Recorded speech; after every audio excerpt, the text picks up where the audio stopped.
Pessoal, boa tarde a todos. Hoje é dia 19/8/2024, pontualmente 18 horas e 3 minutos. Hoje é o nosso primeiro encontro da disciplina de literatura portuguesa, onde que a gente tem aqui, né, o encontro com os acadêmicos. Eu aguardo aí a entrada de acadêmicos para que a gente possa aí sanar as dúvidas referente aí à disciplina, né? Hoje é o primeiro encontro aí desse módulo, dessa disciplina em curso, né? Agora são 18 horas e 4 minutos. A intenção nossa hoje aí é de fazer um resumo, né, explicativo para sanar as dúvidas dos alunos referente aí ao módulo 1, que teve aí como tema literatura, modernismo, né, geração de Orfeu e o presencismo, e também um pequeno debate aí com base no nosso módulo 2, que são os conceitos teóricos, né, pós-modernismo e a literatura contemporânea. Contudo, até o presente momento, não temos acadêmico em sala para que esse encontro ele seja realizado. Queria aguardar mais alguns momentos e, se aparecer alguém, a gente faz conforme o cronograma até às 19 horas. Em aguardo.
Pessoal, boa noite.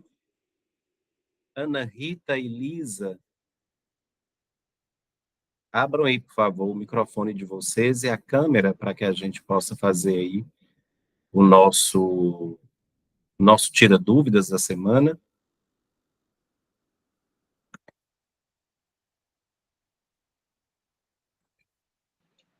Olá, tudo bem?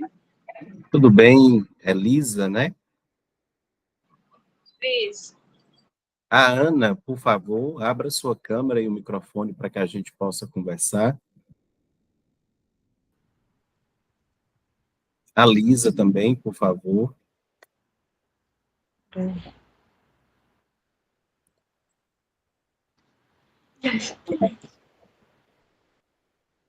Vou aguardar aqui a Lisa abrir a câmera, e aí, tudo bem, né, gente? Pessoal, então, agora são 18 horas e 8 minutos. Eu sou o professor de vocês da disciplina de literatura portuguesa, né? Estamos aí iniciando o nosso primeiro momento aí, que é esse momento de organização da vida acadêmica de vocês, no que tange aí, né, esses primeiros momentos nossos aí de encontro, né? Nós tivemos aí a primeira semana, né, os primeiros tópicos aí da nossa disciplina, onde que a gente viu aí o modernismo, né, a geração Orfeu, né, basicamente tratando aí sobre essa situação. O modernismo em Portugal, né, a fase aí introdutória. Então, foi deixado para vocês lá a gravação da aula na plataforma, né, e hoje é o dia da gente estar organizando aí essa parte de dúvidas, né, do que vocês viram, o que vocês acharam, enfim. E também iniciamos hoje, a maioria de vocês acho que não deu conta nem de assistir ainda a videoaula, e é o módulo 2 que trata lá do modernismo e o pós-modernismo também, né, que é tema aí desse período. Primeiro, pessoal, eu preciso saber de vocês, né, como é que foi aí, quais são as dúvidas que vocês têm referente aí aos módulos.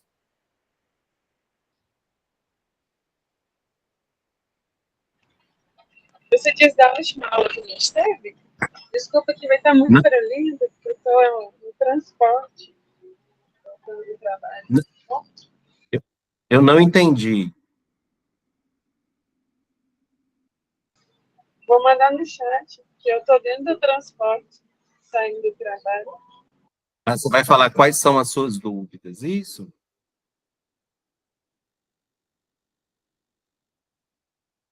Aí eu preciso que vocês, né? Porque o encontro com o professor é para a gente sanar as dúvidas, né? Se tem alguma coisa aí que não ficou tão esclarecido, né? Para que vocês sanem aí as dúvidas de vocês, né? Na realidade, a aula ela já está lá na plataforma de vocês e esse é o momento nosso aí de interação.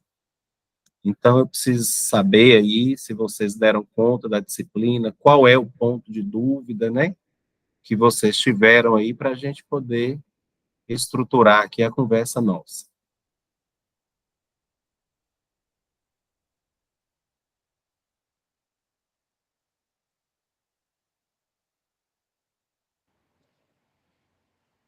A disciplina, ela está sendo um módulo por semana, mais ou menos isso, né? Essa disciplina, É. bom, deixa eu olhar aqui na plataforma de vocês. O módulo 1, ele começou dia 12/8, e foi até ontem, né, 18/8. Esse módulo 2, ele iniciou aqui agora, hoje, 19/8, e vai até 25/8. Possivelmente ele está aí mais ou menos com uma semana aí de estrutura para cada uma das situações. Uhum. E aí, gente, quais são as dúvidas?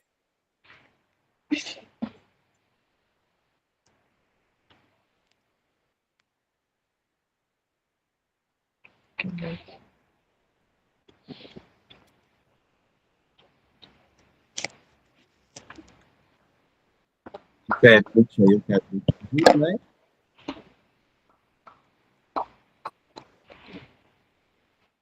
Acho que tem a pergunta da Lisa lá no chat. Ah, tá. Deixa eu ver aqui.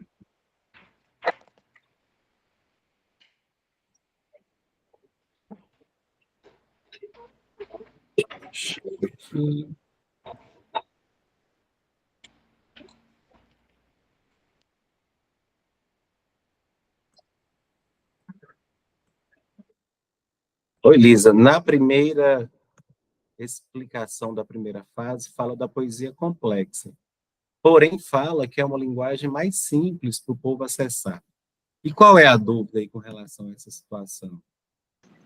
É porque ficou contraditório. Como que é uma poesia complexa? O que seria essa poesia complexa? Entendeu? Você está se referindo aí, no caso, então, à questão do primeiro momento da aula nossa. Isso, que fala sobre as características do modernismo na primeira fase. Fala da poesia complexa. a poesia complexa, ela é só uma nomenclatura para um tipo de poesia? Ou é a poesia mais complexa mesmo? Assim, eu precisava olhar isso dentro do contexto da qual ele foi falado, né? Como a gente está falando de fases do modernismo português, então existe ali uma estrutura que é uma estrutura que não se encaixa dentro da literatura da língua portuguesa, que é o que vocês não podem confundir diante desse contexto. Quando a gente fala da estrutura funcional da literatura da língua portuguesa em si, a gente tem todo um contexto que é reviravolta da literatura, da nossa literatura brasileira, né? Então, essa medição, ela traz, né? Eu não sei que ponto que você entendeu isso aí, onde é que ela coloca isso daí, mas as características de um, por mais que são associativas à outra, né? E faz parte de um contexto, mas a complexidade dessa poesia, ela vai-se completamente para a estrutura da língua portuguesa em Portugal. Então, essa complexidade, quando ela transforma para a literatura brasileira, ela perde contexto. Que aquilo que é significativo para Portugal pode não ser aqui na literatura brasileira. Por isso que a gente tem características, né? O contexto histórico, o contexto estrutural, o contexto funcional, ele já vai obedecer ali outras estruturas. Então, talvez o que você queira dizer, né? A complexidade da poesia seria a estruturação daquele período em Portugal. Então, é uma complexidade tratar daquele assunto naquele momento, né?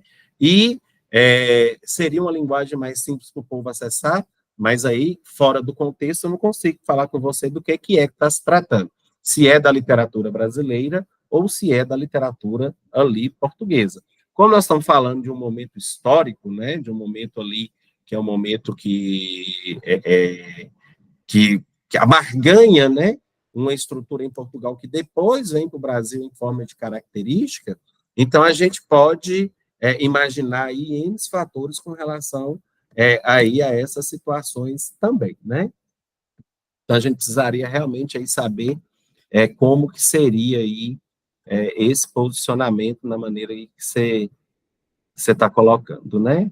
É bem inicial mesmo, então de qual complexidade, né? De qual Agora situação. entendi. Então, é porque quando falou poesia complexa, eu entendi que era uma poesia difícil de entender. E, ao mesmo tempo, eles usaram poesia que era mais acessível ao povo, e ficou muito contraditório. Se era uma poesia acessível ao povo, entendeu? Ou se era uma poesia mais difícil de se interpretar. Agora eu entendi. Isso, quando a gente vai falar desse modernismo, né, esse primeiro modernismo português, a gente tem ali o orfismo, né? Então, tem ali uma associação muito profunda, né? Tem a questão da estabilidade política daquele período, a questão da Primeira República, a questão das manifestações literárias, né? Então, na realidade, existiu ali um modo de pensar, né, ali muito controverso com muito que a gente vive aqui nesse momento. Né? Então, a gente vê ali certos setores sociais, né, certos processos históricos subsequentes dessas forças sociais, que serviram ali, por exemplo, como base política. Então, se a gente for pegar lá do início, 1910 até 1926, talvez a população entendia isso ali com uma certa facilidade por conta desse momento político. Mas quando a gente vai para outras situações do parlamento, né, a questão do Partido Republicano Democrático, aí a gente já vai ver outras controvérsias com relação à situação.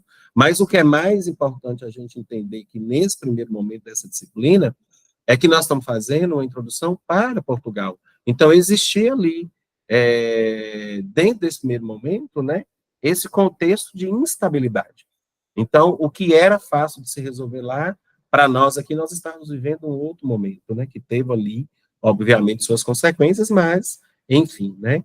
Então, era fácil de ler, talvez, por conta do momento histórico, mas muito difícil aí para outras situações que a gente vive socialmente, né.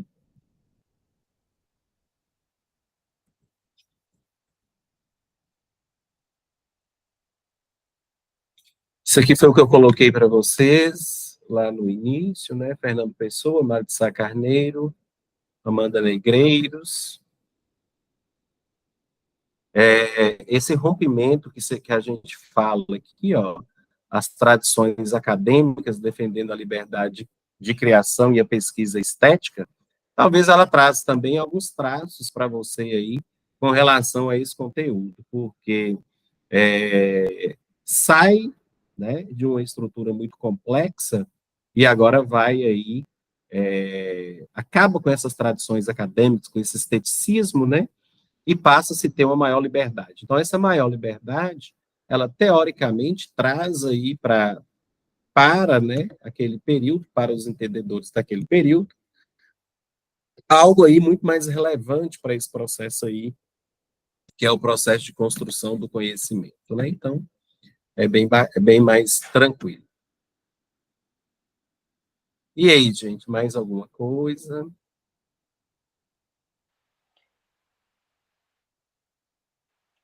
Tem uma coisa que eu percebi, que tem muita ligação da arte, né, com a literatura. Então, eu falo assim, dadaísmo, o futurismo na arte, simbolismo, realismo. E eu não entendi como ele se aplica nessa literatura, entendeu? Quais são as características do dadaísmo, por exemplo, do cubismo? Porque Né? fala que eles influenciaram muito o presencismo, certo? Tem. Da segunda fase. Mas qual que é a influência? Que o cubismo Olha, e o... pode falar. isso. Na realidade, a gente vai entrar nesse tema que você está falando aí no módulo 3. No módulo 3, a gente vai falar dessas características, dessas estruturas que ligam todo esse mecanismo aí da literatura portuguesa. Esse primeiro momento, a gente só está conhecendo a fase inicial, né, e os primeiros artistas, né? Aí a gente fala um pouquinho sobre essas estruturas iniciais, só para vocês pegarem, né, ali o fio da meada, né? Mas no terceiro, a gente vai entrar em todas as características aí dessa situação, né? O que é interessante para vocês entenderem nesse primeiro momento, para que você chegue no terceiro e entenda todas essas características, né? Lembra que o modernismo em Portugal, ele é um movimento cultural, né? Então, a gente está vendo uma revolta de artistas, entre aspas, né? Há uma revolta, entre aspas, eles estão satisfeitos também com muita coisa. É a Europa em si que passa por transformações, né? Então, por isso que vocês vão entender essas características como um todo, né, em um outro momento, no encontro número 3 de vocês. Espera aí que... Aqui, voltou, acho que voltou. A tela vai voltar, viu? É porque tá gravando a tela. Aí, voltou. Então, gente, quando você entende esse período aí, sabendo que isso daí é um movimento cultural que abrangeu muita coisa, e quando a gente fala de abranger muita coisa, nós não estamos falando só das artes, né? Mas tem aí a questão do design, da literatura, da própria arquitetura. Quando você pega, né, a arquitetura de Portugal daquele período, você vê uma influência muito grande. A música, o teatro, né? E tudo isso ocorre exatamente aí na primeira metade, no primeiro período aí do século XX, né? Então, o que eu tenho guardado para esse momento? São as rejeições das formas tradicionais. Por isso que esses nomes aparecem, né? Eles rejeitam o tradicionalismo dessas formas, mas ele vai buscar essas novas formas de expressões aí que acabam, né, que correspondem aí a uma nova realidade que se tem dentro do século XX, né? Então, a ideia principal que a gente tem do modernismo aí era a gente saber que o antigo, né, estava lá se tornando algo muito ultrapassado, muito acabado, e que era necessário substituir essas coisas, essas marcas antigas, essas coisas ali que foram passadas, né, para novas abordagens ali que são mais alinhadas com a questão do progresso, né? Eles frequentemente eles traziam isso aí para a gente, né? Para que a gente, para que se percebesse essa diferença, né? E até a oposição do velho com o novo. E quando a gente vê isso no Brasil, com certeza vocês estudaram isso, não sei se vocês já tiveram literatura brasileira, Mas, quando tem a influência do modernismo português com o modernismo aqui no Brasil, a gente vê aqui essa ruptura de estética também acontecendo, né? Porque acabou ampliando o novo horizonte ali para a questão da arte, né? Esses padrões acadêmicos que eram mais rígidos, como foi falado aí de uma poesia mais fácil de ser entendida, então esses padrões eles acabou se tendo que ser, né, quebrado, porque tinha ali uma nova história. Mas, assim, não é que havia uma rejeição total sobre o passado, não é dessa forma, as coisas não se acabam desse jeito, né? Mas era apenas ali uma fonte de inspiração, uma fonte de criação, né? Ao mesmo tempo ali existia essa liberdade criativa, né? Então, no Brasil, a gente tem ali várias obras daquele período da literatura, Tarsila Amaral, enfim, né, que é do modernismo brasileiro, que acaba quebrando essa ruptura. Mas ela traz consigo essa quebra aí do passado, né? O modernismo, em Portugal, ele tem essas raízes aí, nesse período aí, e a gente sabe que é um período que é marcado por guerra, né? É a questão da revolução lá dentro da Europa, né? Então, todas essas turbulências que vão dando origem aí a essas situações, evidenciam essas experiências individuais, a questão da subjetividade, né? A questão da natureza, a exaltação da natureza, a liberdade que o indivíduo tem, mas só que quando vai avançando ali, o tempo vai avançando, as coisas vão se construindo, né? Vai surgindo ali novas ideias, que é o que a gente vai discutir nos próximos encontros, né? No módulo 3, a questão do realismo, do positivismo, né? A questão da valorização da razão, né? A questão das institucionalidades presentes ali, né? Uma questão muito subjetiva a ter com relação à realidade que se tem, né? Então, tem uma quebra de corrente, né? Surgem ali novas ideias, né? Novos desafios, né? Que vão desencadeando ali um lado histórico, né? Então, quando a gente fala do impressionismo, do simbolismo, né? Que se desenvolve ali na Europa, né? Tem um impacto muito grande aí dentro do modernismo e, claro, né? Está muito próximo de Portugal, né? Porque esses movimentos dentro da história da literatura, eles desafiam essas convenções artísticas, desafiam aí essa estrutura métrica que o passado traz, né? E abre um espaço ali para novas formas de expressão. Então, a gente tem aí, vocês vão ver isso no terceiro módulo, muito mais tranquilo, né, muito mais fácil de se entender sobre essa situação, mas até então são só conceitos, né? O aprofundamento é agora no módulo 2 e no módulo 3. Mas lembre sempre dessa ruptura do passado, dessa construção de algo novo, desse alinhamento com a sociedade, com o natural, com o espírito, com o individual, né? É a liberdade, na realidade, que a gente trata, né, todo esse processo aí, né? A construção desse presente mais bem organizado aí. O que vocês viram aí mais nessa primeira fase? Eu achei interessante que as pessoas, elas gostavam de revistas de conteúdo literário. A gente não tem mais isso hoje, né? Para ver a diferença. Na hora que eu estava assistindo, né, sua aula, que falou sobre a revista Orfeu, eu fiquei, mas o que que seria essa revista? Do que se trata? Entendeu? É muito interessante. Na realidade, teve-se duas publicações, né, desse período aí. Mas isso aí foi uma tentativa que se teve, né, desse processo ele seguir em frente, né? Então, a revista Orfeu, ela foi um momento muito especial aí dentro dessa fase aí da literatura portuguesa, porque ela marca, né, essa presença aí, como eu posso dizer para vocês, de uma fase que estava sendo introduzida, né, sendo colocada para a sociedade naquele período, né? Então, é uma marca principal aí da literatura portuguesa, né? Quando se fala da revista Orfeu, nós estamos falando ali mais ou menos de 1915, né? Por aí. Então, ela sem sombra de dúvida, né? Uma das publicações ali mais importantes da história do modernismo. né? Quando a gente vai estudar literatura portuguesa, a gente passa por isso daí. Então, ela dá início ali a uma nova fase da literatura, a uma nova fase nas artes da língua portuguesa, né? Então, ela foi ali a introdução, a difusão ali das ideias modernistas no país, né?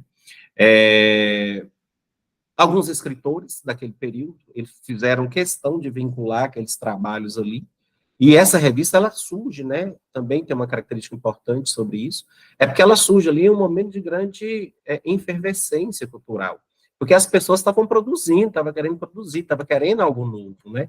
Então, tem ali uma efervescência, uma explosão da cultura social ali em Portugal, né? E também lá no resto da Europa, a gente vê a França ali muito próximo dessa situação também.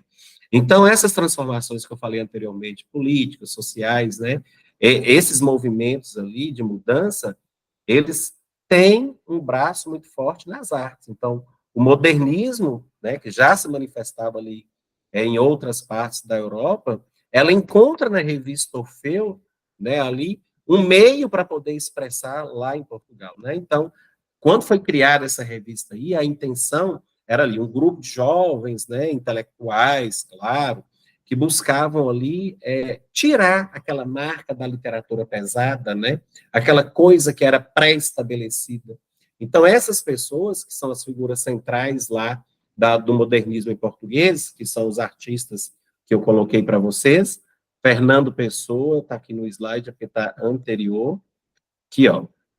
Fernando Pessoa, né? Mário de Sá Carneiro e Amanda Negreiros, ele traz aí, né, essa colaboração, né, para poder isso desenvolver. Então, ela traz ali novidade não só no que está sendo escrito, né, mas também na questão do conteúdo, né? A gente tem ali a questão do futurismo, do simbolismo, das vanguardas europeias, que a gente vai ver lá no terceiro módulo também, vai entrar muito falando sobre isso, né? Então, tem uma revolução estética desse período. A linguagem ali, que era uma linguagem experimental, né? Os temas que eram abordados ali, acabavam refletindo ali nessa nova sensibilidade artística que tinha, né? Então, há uma influência internacional. Então, essa revista, ela foi um espaço onde que vários artistas eles puderam divulgar ali as poesias, né, o que eles defendiam, a questão da renovação da arte, da literatura, né? Então, tem muita coisa ali que essa revista traz de importante para a nossa literatura, né? Que traz ali um bocado de coisa que é colocado na Europa, mas que tem consequência ali. É uma pena que foi só duas publicações, né?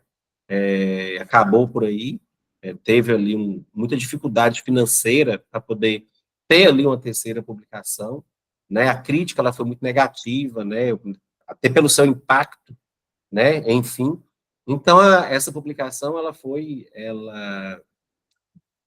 tem ali dentro do modernismo em Portugal essa característica aí de choque, né? De escândalo por parte ali do público, né? Dessa crítica que era muito conservadora daquele período, mas aí, ao mesmo tempo, né, ela estabeleceu ali um novo padrão, né, para a questão da literatura, para as artes ali em Portugal. Então, eu digo, sem sombra de dúvida, com relação aí à revista Orfeu, que ela abriu caminhos, né, para outras iniciativas modernistas, né, para a consolidação mesmo ali da questão do modernismo. Então, apesar dessa curta duração, apenas duas publicações, ela é um símbolo, né, de inovação, de ousadia para o período. Então, é a ruptura desse passado que a gente está falando.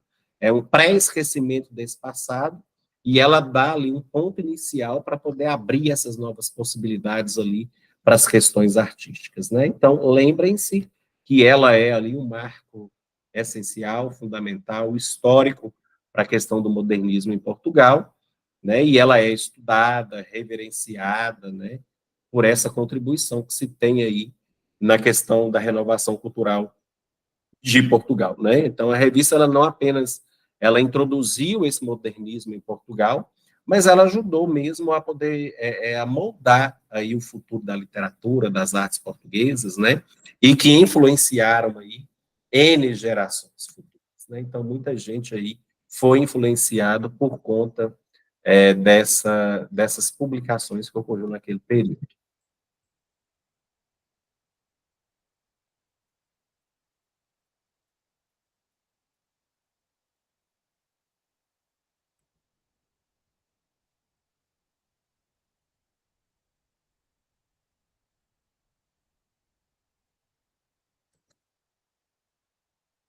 E aí, Elisa, ficou claro essa parte aí da revista Orfeu? Bem tranquilo, né? Lembra que é o marco inicial. Fala-se de literatura da língua portuguesa, modernismo, primeira coisa a vir na sua cabeça? Revista Orfeu. 2 publicações apenas. Marco inicial, quebra do passado e início para o futuro. Futuro da literatura, né? Das artes, enfim. Quem Me mais? parece que Ana, alguma situação? Oi, pode falar, Lisa. a revista Orfeu, né, ela tinha o Mário de Sá Carneiro e o Fernando Pessoa, né, como referência na primeira fase. E aí a revista Orfeu ela foi ter o seu fim com o suicídio do Mário de Sá, aos 26 anos. E aí, como o pai dele era uma das pessoas que financiava a revista Orfeu, ela teve Uhum, só 2 publicações. Ela durou menos de um ano. Ela isso, teve 2 publicações em um ano, e aí o Mário de Sá, infelizmente, da forma que ele escrevia e via o mundo, dá para você perceber tipo, a raiva, né, que vai vir na próxima geração. Né, isso. vai vir um pouco mais para frente com Marinette, né, com a influência do fascismo e tudo mais. Mas, só um minutinho.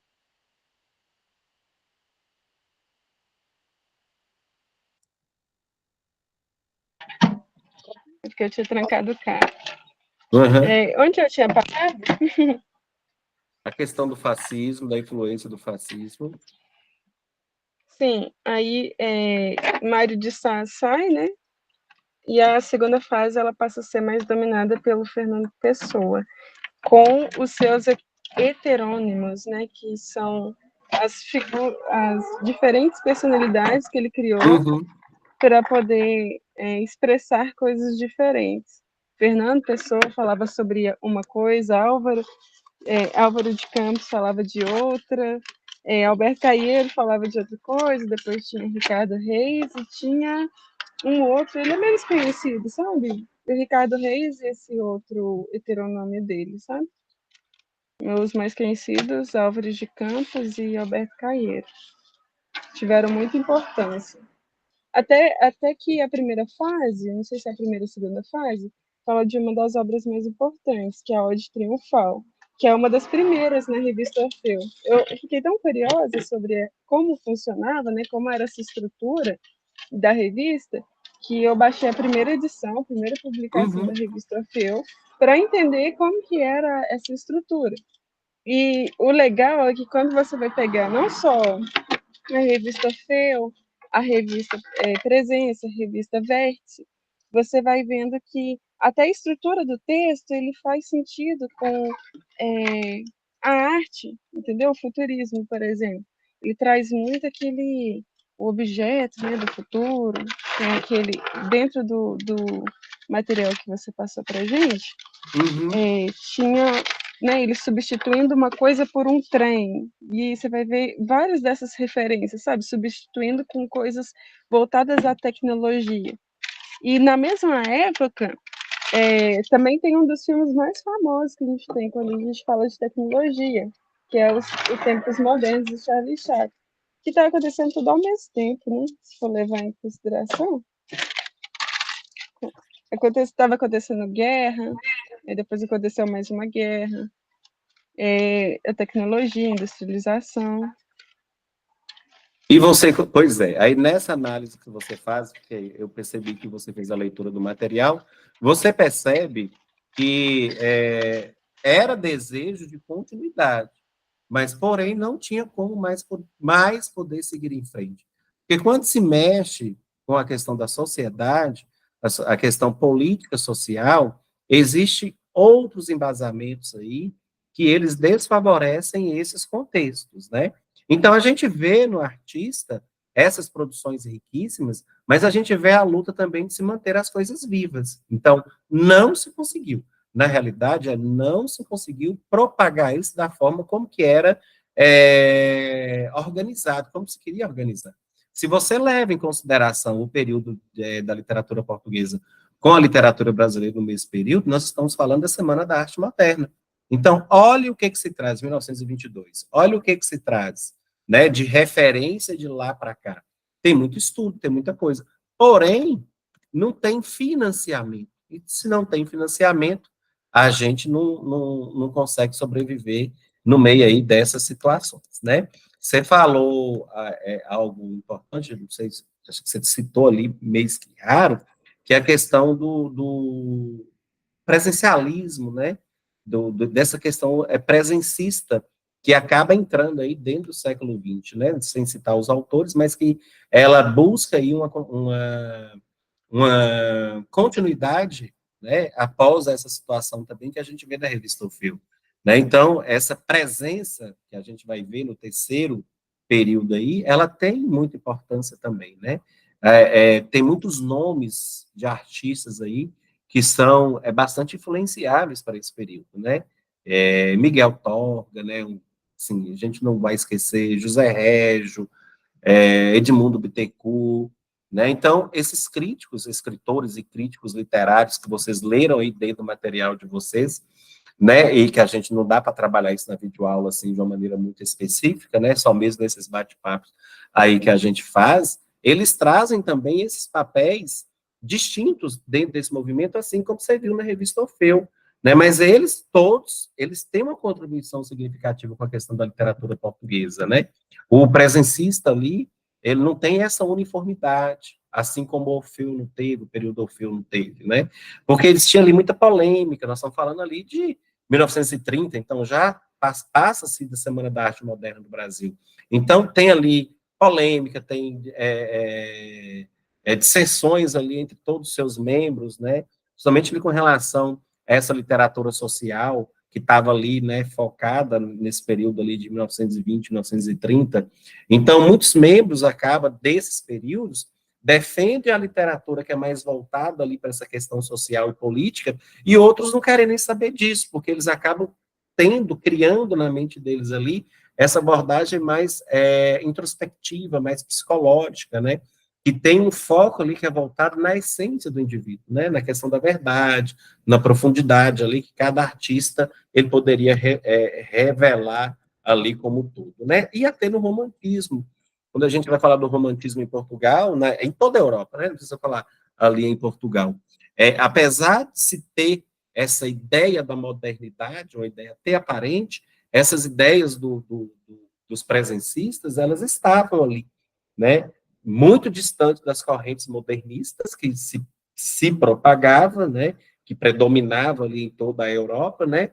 Mas seguiram ali uma linha, né, de uma modernidade ali mais artística, né, mais baseada aí nessa questão da experimentação, né? Essa palavra experimentar o novo era muito presente dentro dessa época. Essa concepção aí, ela estava ali com a ênfase nessa exploração profunda ali da alma, né?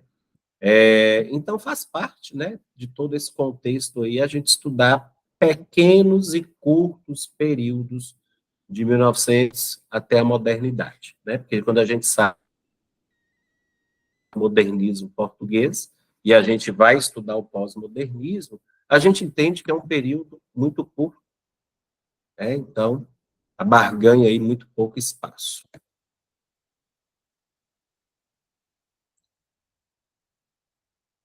que mais, pessoal, vocês perceberam aí?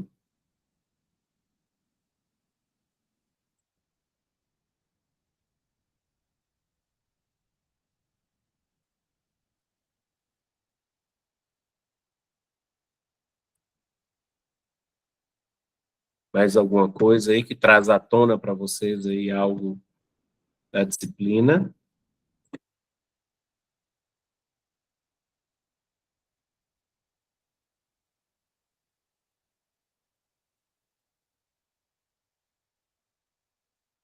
Lembrando aí que nós estamos gravando esse encontro, e eu vou colocar lá na plataforma o link para vocês.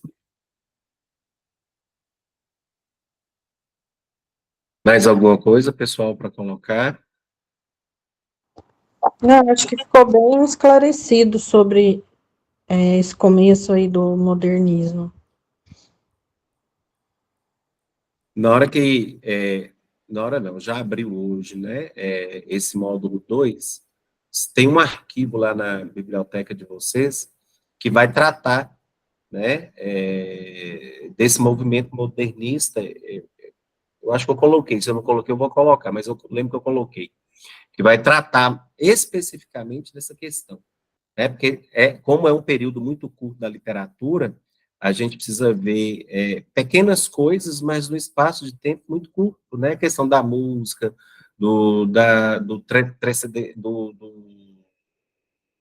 de questão tradicionais que se tem daquele período, né, a postura do judaísmo, do cristianismo, do fascismo, como a colega aí, ela acabou colocando, mas aí o material ela vai trazer especificamente aí sobre diversos aspectos, né, então, é bom que vocês façam a leitura dele para quando chegar lá no módulo 3, vocês estarem bem alinhadas aí nessa sequência cronológica, né? Do mesmo jeito que a gente entra lá em 1900, já está em 1920, já está em 1930, já temos situações no mundo, né, que está acontecendo e que influencia toda a estrutura. Então, às vezes a gente se perde em certos períodos se a gente não se organizar aí diante desses aspectos aí como um todo, né? Mas vocês vão gostar. É uma literatura, assim, leitura literária bem bacana, no que condiz aí para que a gente entenda, né, toda a estrutura, né, como é que ela é funcional. Pessoal, então tá bom. Como não há mais questionamentos, desejo para vocês uma semana de estudos. Na próxima segunda-feira, a gente volta, né, a falar sobre esses temas aí, mais especificamente sobre o módulo 2 e a introdução do módulo 3 para a consolidação dos conhecimentos de vocês. Sendo assim, boa noite, bons estudos para todos. A aula estará gravada na plataforma em alguns instantes e até o nosso próximo encontro com o tutor. Encontro com o professor, eu sou tutor de outra universidade.